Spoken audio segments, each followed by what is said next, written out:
하나님 아버지, 오늘도 은혜의 자리에 우리가 함께 모여서 주의 말씀을 듣습니다. 오늘도 우리의 귀를 여시고 우리에게 주의 음성을 들려 주시옵소서.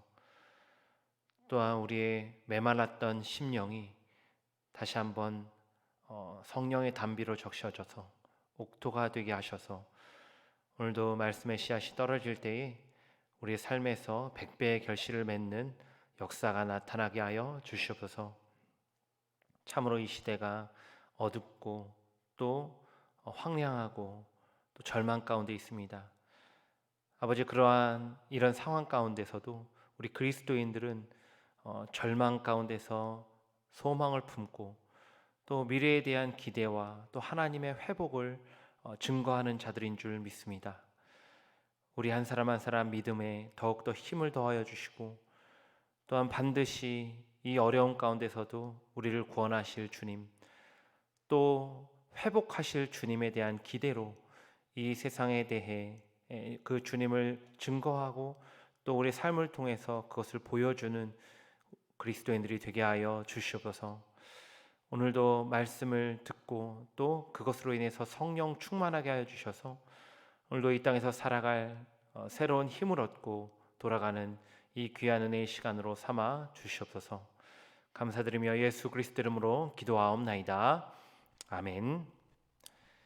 우리 찬송가 138장 함께 부르겠습니다.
하나님의 말씀 출애굽기 10장입니다.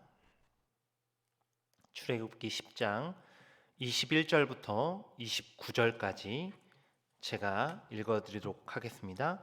여호와께서 모세에게 이르시되 하늘을 향하여 내 손을 내밀어 애굽 땅 위에 흑암이 있게 하라. 곧 더듬을 만한 흑암이리라. 모세가 하늘을 향하여 손을 내밀매 캄캄한 흑암이 3일 동안 애굽 온 땅에 있어서 그동안은 사람들이 서로 볼 수 없으며 자기 처소에서 일어나는 자가 없으되 온 이스라엘 자손들이 거주하는 곳에는 빛이 있었더라. 바로가 모세를 불러서 이르되 너희는 가서 여호와를 섬기되 너희의 양과 소는 머물러 두고 너희 어린 것들은 너희와 함께 갈지니라. 모세가 이르되 왕이라도 우리 하나님 여호와께 드릴 제사와 번제물을 우리에게 주어야 하겠고 우리의 가축도 우리와 함께 가고 한 마리도 남길 수 없으니 이는 우리가 그 중에서 가져다가 우리 하나님 여호와를 섬길 것임이며 또 우리가 거기에 이르기까지는 어떤 것으로 여호와를 섬길는지 알지 못함이니이다 하나 여호와께서 바로의 마음을 완악하게 하셨으므로 그들 보내기를 기뻐하지 아니하고 바로가 모세에게 이르되 너는 나를 떠나가고 스스로 삼가 다시 내 얼굴을 보지 말라. 내가 내 얼굴을 보는 날에는 죽으리라. 모세가 이르되 당신이 말씀하신 대로 내가 다시는 당신의 얼굴을 보지 아니하리이다. 아멘. 오늘 본문은 아홉째 재앙인 흑암 재앙이 등장합니다. 셋째 재앙이죠. 이 재앙, 또 여섯째 재앙이죠. 악성 종기 재앙. 이것들과 동일하게 세 번째, 여섯 번째, 그리고 아홉 번째. 오늘 아홉 번째인 이 흑암 재앙에서도 사전 경고 없이 바로 재앙이 내려집니다. 반면에 첫째, 넷째, 일곱째 재앙은 모세가 아침에 강가에서 바로에게 사전 경고를 했고요. 또 둘째, 다섯째, 여덟 번째 재앙은 왕궁에서 모세가 바로에게 미리 경고를 합니다. 이처럼 열째 재앙을 제외한 아홉 가지 재앙은 셋씩 묶여서 반복된 패턴인데요. 강가에서 경고하고 왕궁에서 경고하고 경고 없이, 또 강가 경고, 왕궁 경고, 경고 없이, 또 마지막으로 강가 경고, 왕궁 경고, 경고 없이, 이렇게 완전수 3이 세 번 반복됨으로써 하나님께서 바로에게 충분하고 완전한 경고를 주셨음을 보여줍니다. 하나님은 모세에게 아홉 번째 재앙을 내리라고 명령하십니다. 모세가 명령에 순종하여 손을 내밀자 흑암 재앙이 애굽 땅에 임했습니다. 오늘 본문 22절과 23절인데요. 모세가 하늘을 향하여 손을 내밀매 캄캄한 흑암이 3일 동안 애굽 온 땅에 있어서 그동안은 사람들이 서로 볼 수 없으며 자기 처소에서 일어나는 자가 없으되 온 이스라엘 자손들이 거주하는 곳에는 빛이 있었더라. 애굽 온 땅에 3일 동안 흑암이 임했습니다. 하나님은 더듬을 만한 흑암이다 말씀하셨는데요. 이는 너무 캄캄해서 손으로 더듬어야 생활할 수 있다는 뜻입니다. 그런데 아무리 어두워도 사실 등불을 켜면 생활할 수 있지 않습니까? 또 등불을 들고 나가면 집 밖을 돌아다닐 수도 있습니다.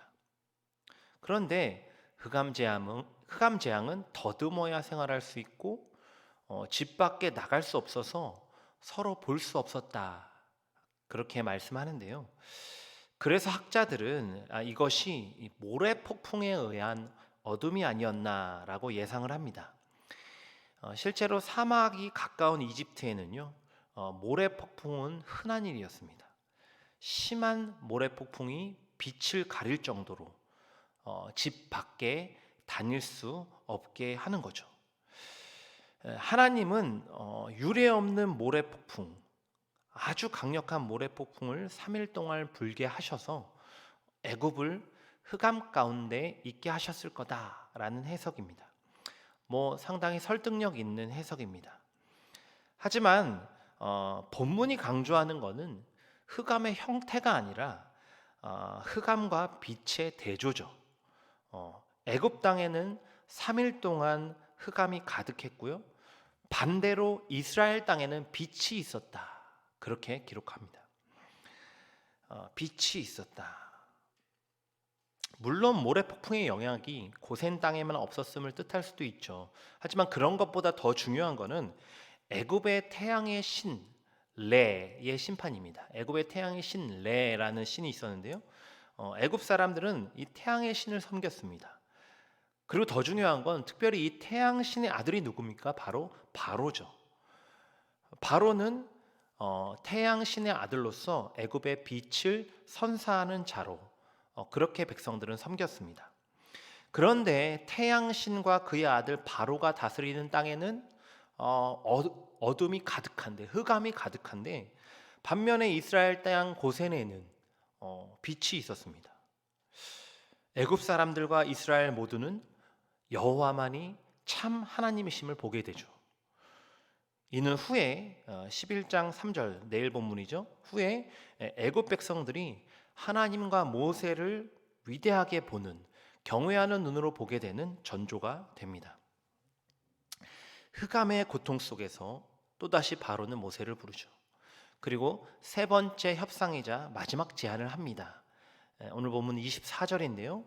너희는 가서 여호와를 섬기되 너희의 양과 소는 머물러 두고 너희 어린 것들은 너희와 함께 갈지니라. 어제 본문 8번째 재앙에서는요, 바로는 어린아이와 가축을 남기고 장정만 데리고 나가라, 그렇게 호통을 치면서 내쫓았습니다. 그런데 이제는 한 발짝 물러나서 어린아이는 데리고 나가되 가축은 남기고 가라 제안합니다. 현재 애굽 가축들은요, 한번 돌림병에 의해서 몰살을 당한 상황이죠.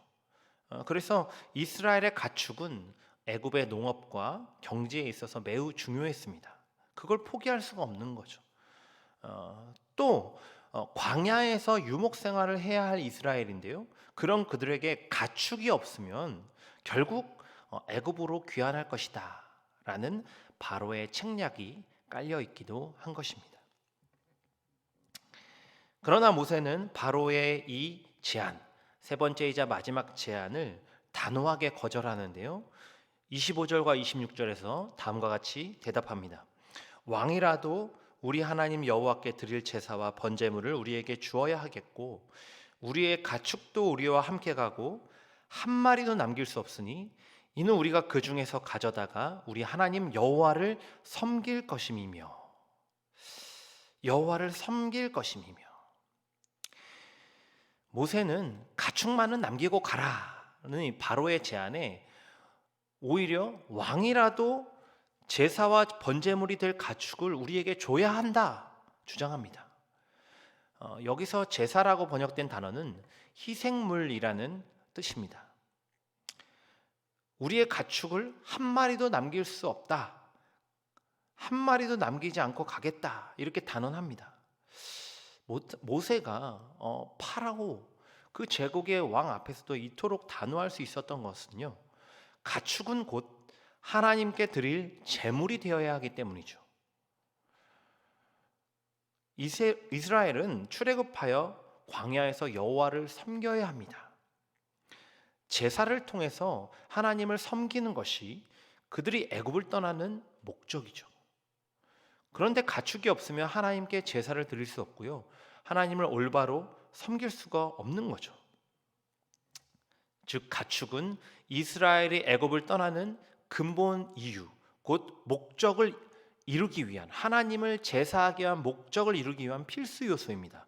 그래서 모세는 바로에게 이토록 단호하고, 어떻게 보면 왕이라도 우리에게 번제물을 주어야 한다, 가축을 주어야 한다라는 무례한 요구처럼 들리는 이러한 주장을 하고 있는 것입니다.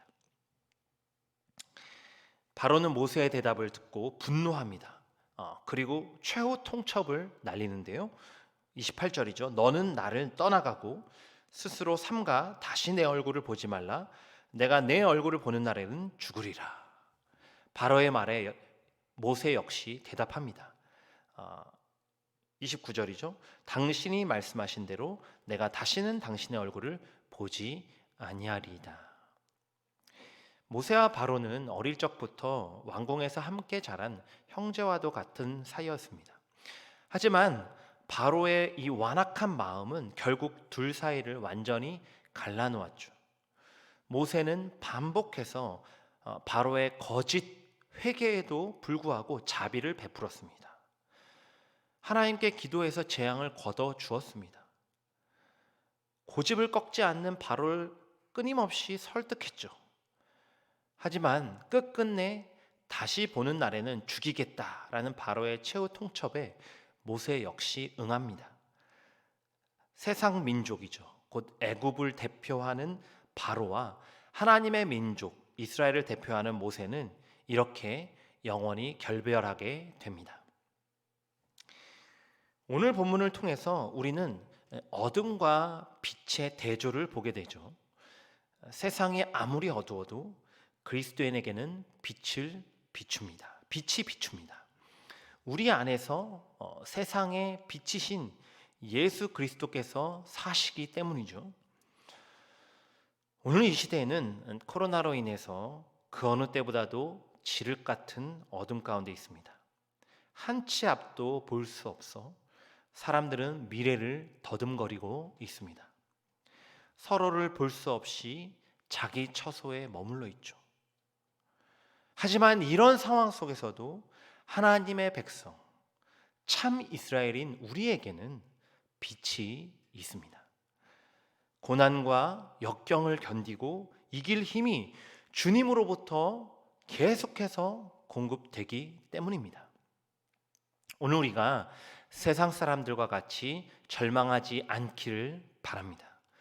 말씀 안에서 회복의 소망을 보시길 바랍니다. 더 나아가서 절망 가운데 있는 세상 사람들을 위로하는 우리가 될 때에 우리가 주님이 말씀하신 세상의 빛이 될 줄 믿습니다. 또한 우리가 세상의 어둠을 비추는 빛이 되기 위해서는 타협하지 말아야 할 한 가지가 있는데요. 그것은 하나님을 섬기는 예배입니다. 하나님께 올려드릴 거룩한 삶의 제사죠. 세상의 여러 가지 타협과 유혹에 단호하게 거절하시길 바랍니다. 오직 예배가 우리 삶의 첫째요, 인생의 목적임을 선포하시길 바랍니다. 그리하여 하나님을 섬기는 참된 예배자의 삶을 통해서 어두운 세상을 비추고 정말 이 땅의 빛으로 우뚝 서는 저와 여러분이 되길 주님의 이름으로 간절히 축원합니다. 기도하겠습니다. 하나님 아버지, 오늘도 이 시간 말씀을 통해서 우리의 모습과 또 이 시대를 비춰봅니다. 9번째 재앙인 흑암 재앙은 애굽의 땅과 고센 땅을 흑암과 어둠으로 나눴습니다. 오늘 이 시대도 참으로 어둡고 또 코로나라는 이 절망적인 상황 가운데 있지만 그리스도인인 우리들에게는 하나님의 빛이 여전히 비추고 계심을 믿습니다. 이 어두운 시대에 우리가 복음을 통해 또 우리의 삶을 통해 하나님의 빛을 비추는 빛이 되게 하여 주시옵소서. 그러기 위해서 우리가 세상의 많은 요구와 또 타협하는 가운데서도 예배에 목숨을 걸고 이 예배하는 것을 쉬지 않는 자들이 되게 하여 주시옵소서. 그 예배는 예배당 안에서의 예배만이 아니라 복음을 들고 세상 가운데 나아가 삶을 통해서 열매를 통해서 하나님을 드러내는 거룩한 산 제사인 줄 믿습니다. 오늘 우리가 이러한 예배의 삶을 통해서 이 어두운 시대에 하나님의 빛을 비추는 그 소망의 빛을 증거하는 참된 하나님의 백성들이 다 되게 하여 주시옵소서. 감사드리며 예수 그리스도 이름으로 기도하옵나이다. 아멘. 하늘에 계신 우리 아버지여, 이름이 거룩히 여김을 받으시오며 나라가 임하시오며 뜻이 하늘에서 이루어진 것 같이 땅에서도 이루어지이다. 오늘 우리에게 일용할 양식을 주시옵고 우리가 우리에게 죄 지은 자를 사하여 준 것 같이 우리 죄를 사하여 주시옵고 우리를 시험에 들게 하지 마시옵고 다만 악에서 구하시옵소서. 나라와 권세와 영광이 아버지께 영원히 있사옵나이다. 아멘.